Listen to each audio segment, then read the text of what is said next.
Excellencies, I now have the great honor to invite His Excellency Dr. William Ruto, President of the Republic of Kenya, to deliver his statement. Your Excellency.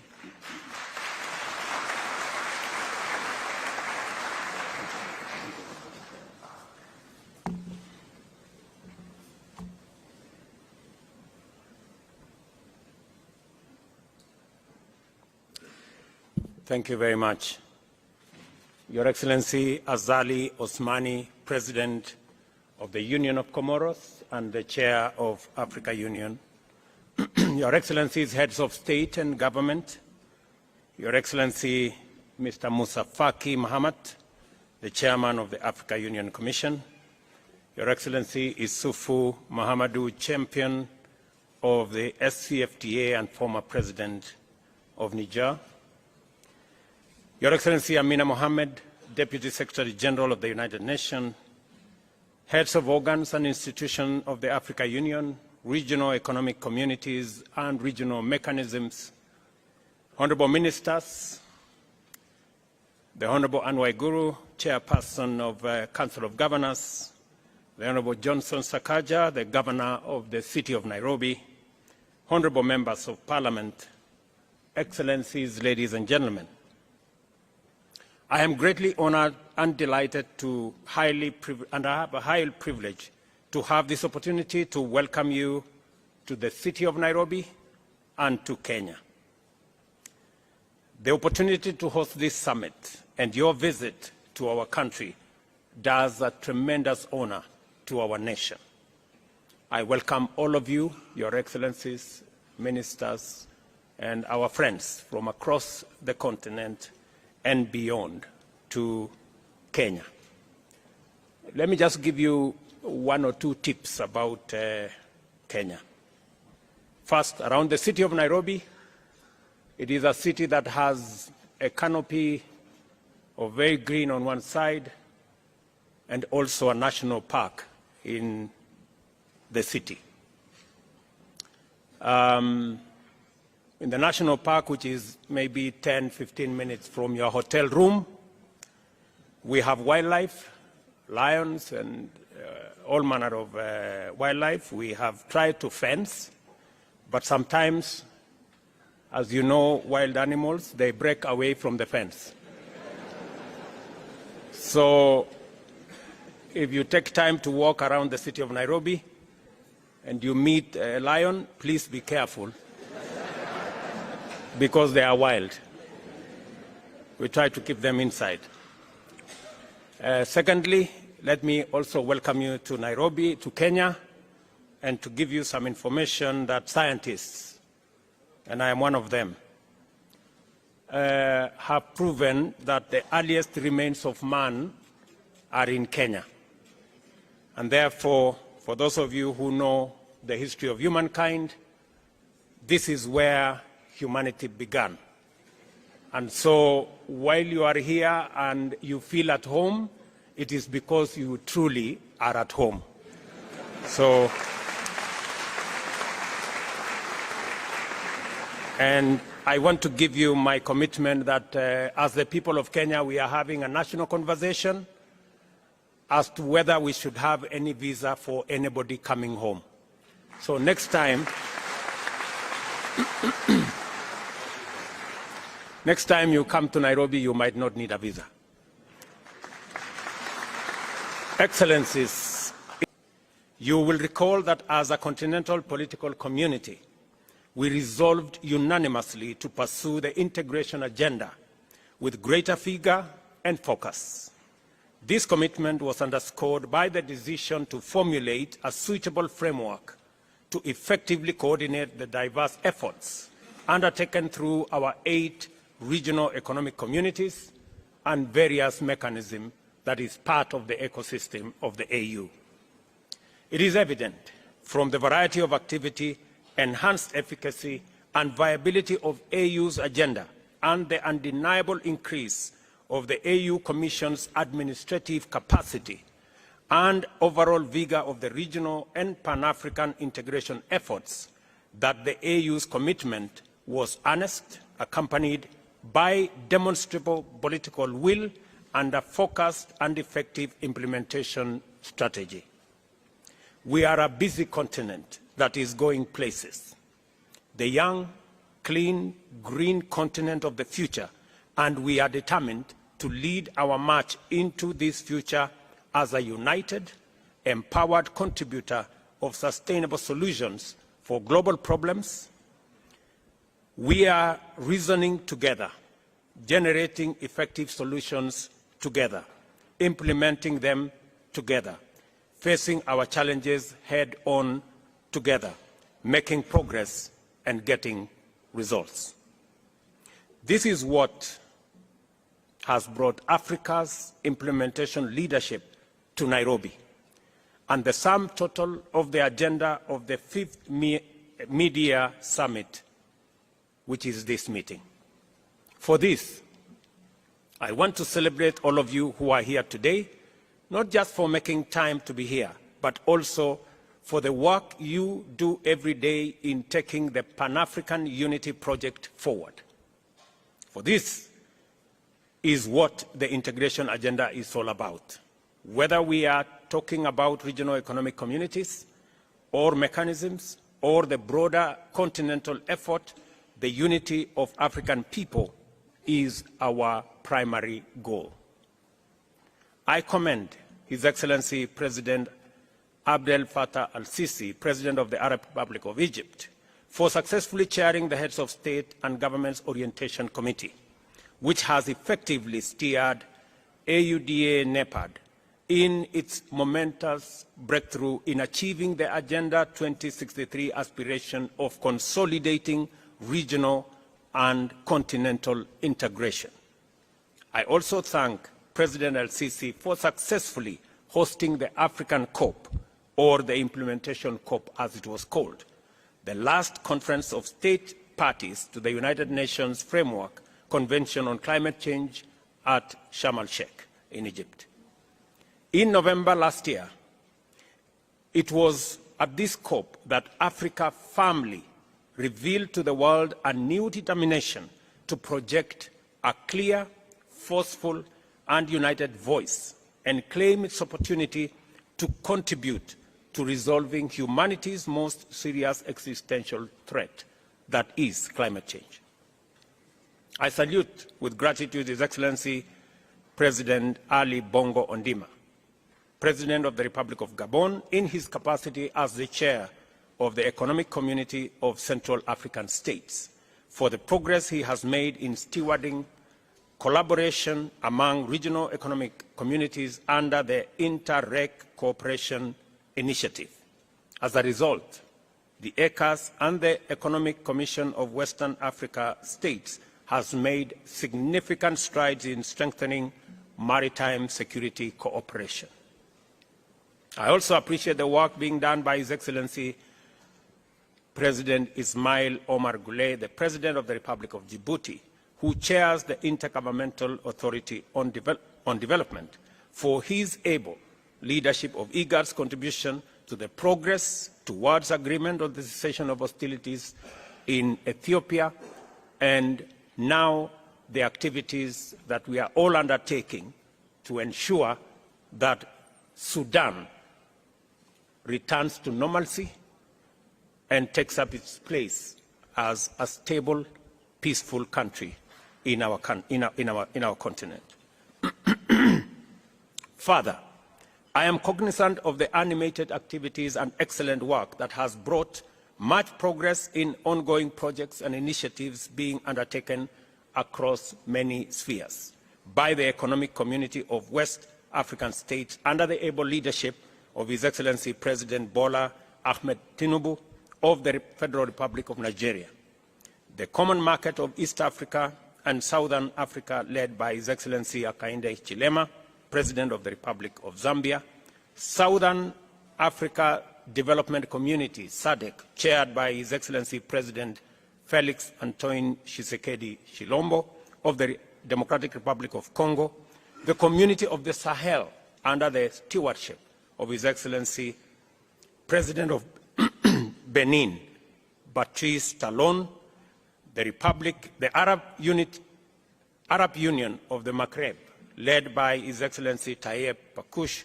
of Tunisia, and the East African Community, under His Excellency President Evariste Ndayishimiye of Burundi. I must also recognize and praise the good and excellent work that the AU Commission continues to do under the leadership of its chair, His Excellency Musa Faki Mahamat. This summit has been made possible by the able leadership of his team. These AU-REC success stories establish without any doubt that a lot of great work is being done all over our continent, and that in our time, African leadership is signaling urgency, focus, consistency, and determination to sustainably manage and solve prevailing challenges and develop robust instruments to anticipate and preempt future crises. With such commitment, we now have confidence to pursue sustainable development and shared prosperity, and expect that Agenda 2063 is now firmly on course.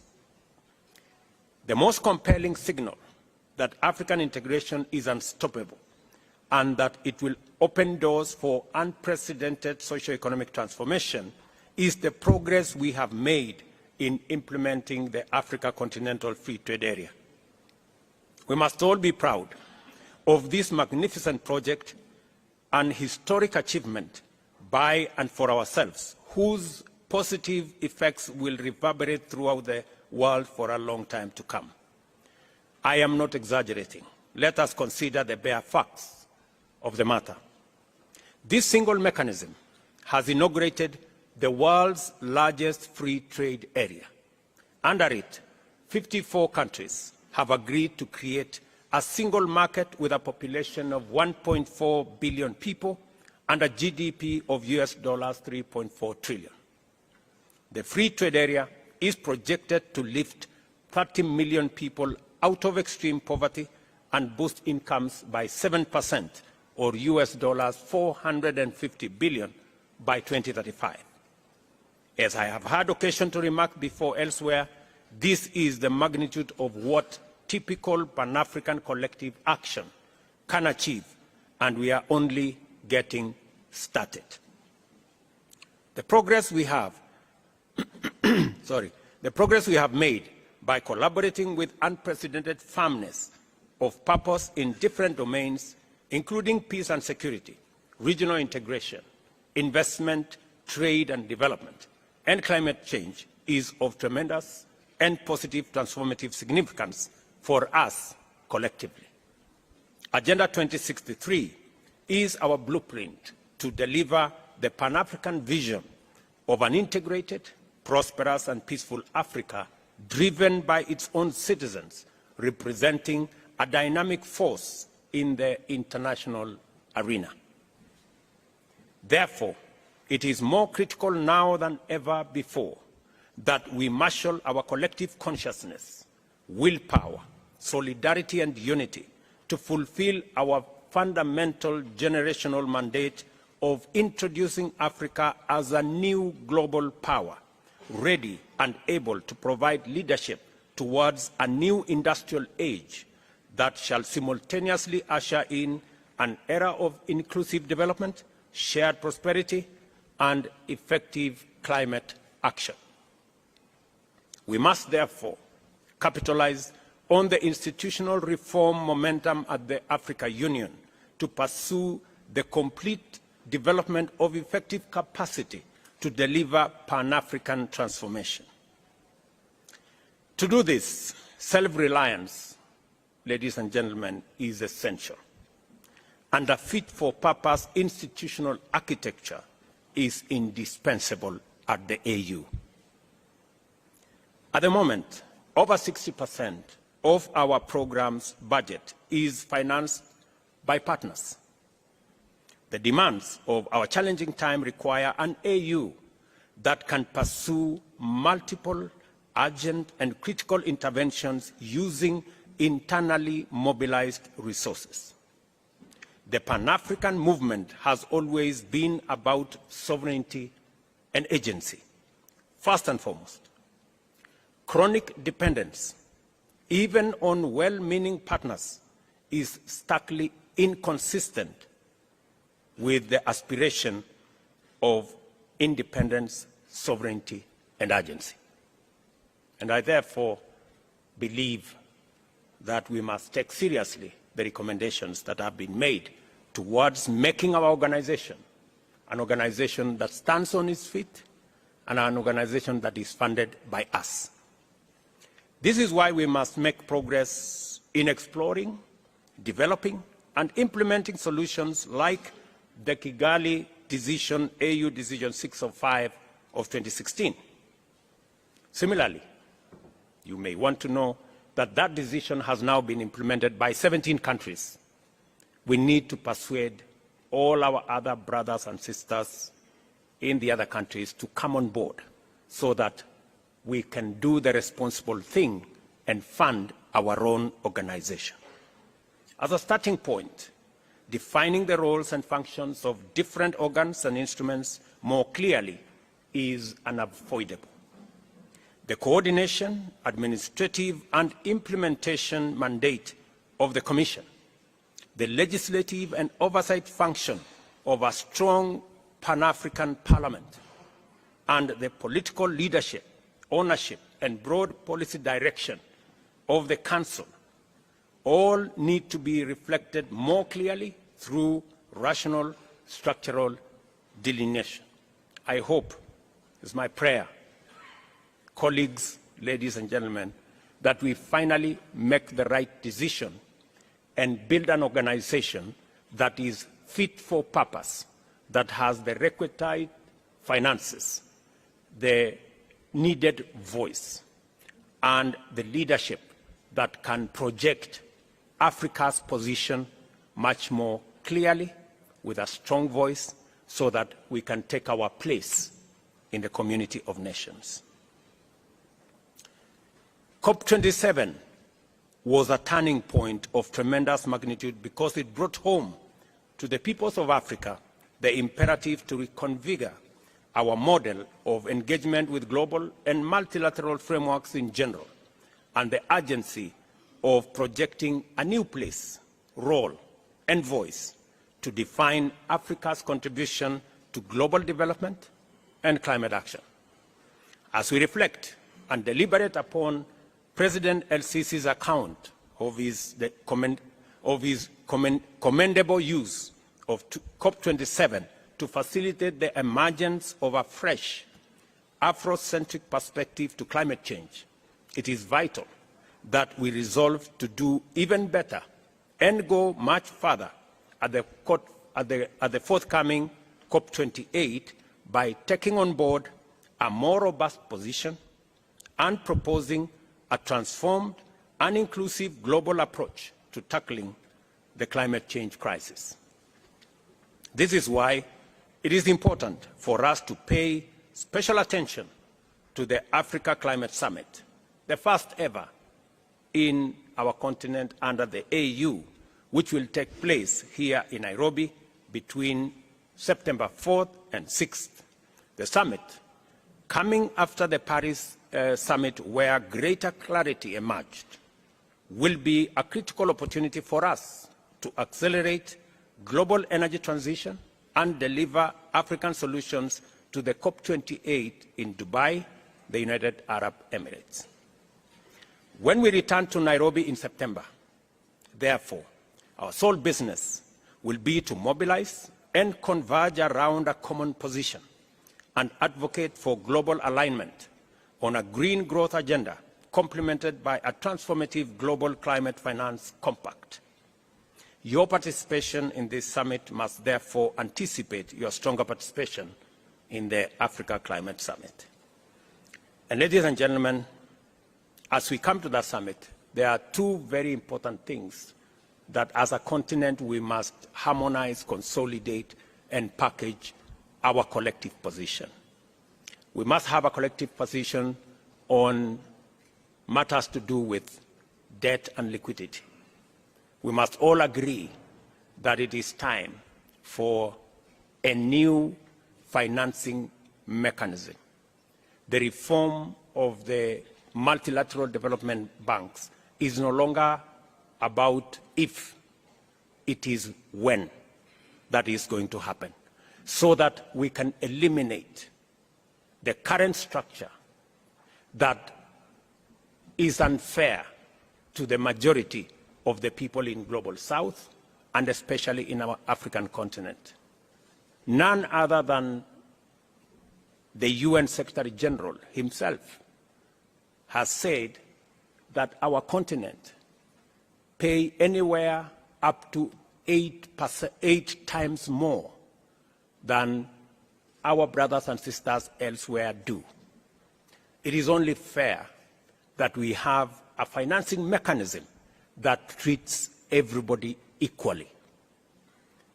All of us have read about the animal farm, where there are some that are more equal than others.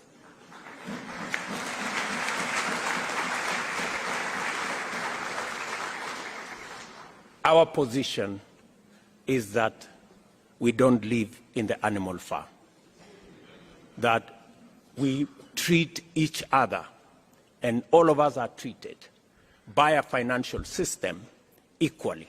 We are not asking for one financial system that favors us. No, we are asking for a financial system that is fair for everybody.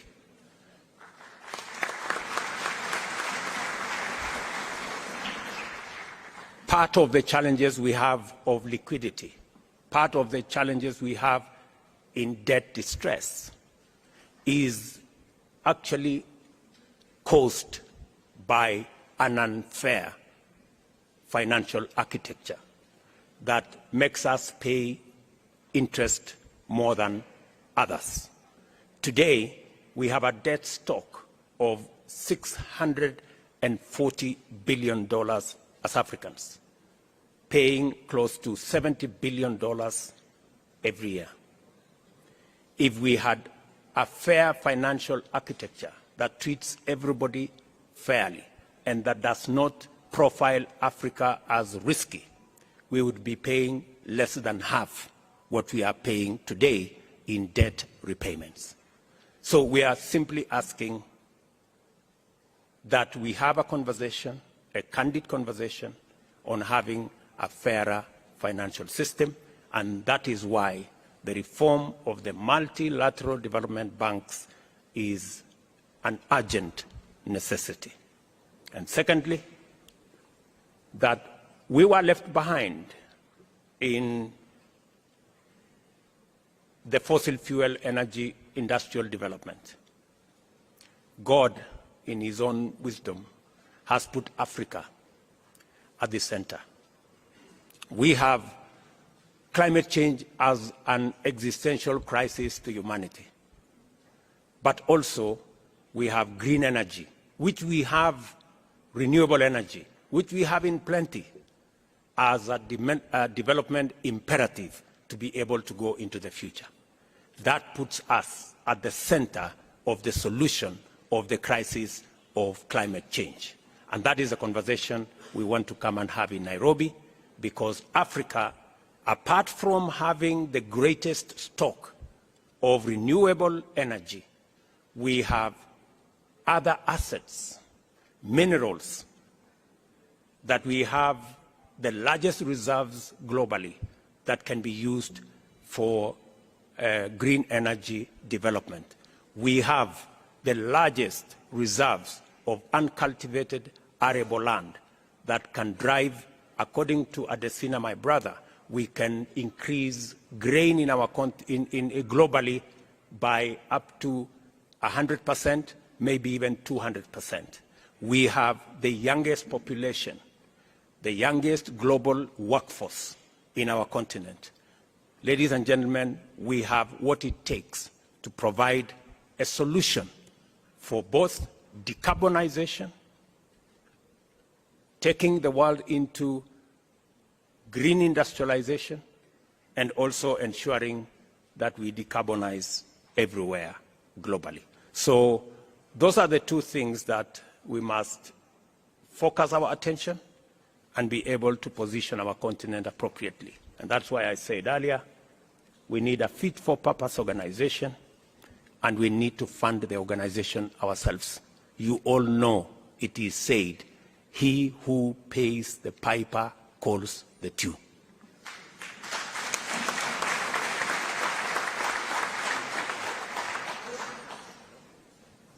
When you return to Nairobi, therefore, in September, our sole business will be to mobilize and converge our common position and advocate for global alignment, as I have said, that puts Africa at the center. I take this opportunity to once more appreciate the indispensable contribution made by the AU Commission and the leadership of its chair to all arrangements and the tremendous logistical undertaking required to prepare a successful summit. It is because of this partnership with the Commission that we have made progress in laying ground for an event that will give our continent a platform from which to launch its agenda into the global discourse. I am confident that the summit will be successful in achieving all its objectives. I wish all of us wonderful deliberations as we receive the various reports. Enjoy your time in Kenya, and God bless you. Thank you very much.